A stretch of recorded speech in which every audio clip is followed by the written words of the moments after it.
বাড়িতে আসেন বাবা, কিছু দান করো।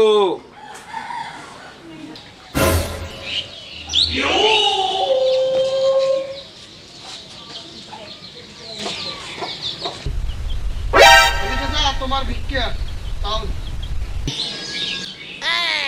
তাতে কি মনে করি ইতিহাস দান করলো রে বা? মুই সারাদিন ঘুরি ফিরিয়ে ইতিহাস পাং না। মানুষের বাড়িতে গেলে 1 মুঠ 1.5 মুঠ করে চাল দেয়, তা তুই বা কি মনে করি ইতিহাস দিলু বা? চাচা রমজান মাস করছে, রমজান মাসে নাকি বেশি বেশি দান খরচ করে নিয়ে, সেই কারণে মুই তোমাকে 1 মগ চাল দান করছুম, কারণ মুই মনে মনে একটা নিয়ত করছুম তো। তুই যে নিয়ত করে দান করছিস বাবা, আল্লাহ তোর নিয়তটা কবুল করিল বাবা। এটা ধরিস।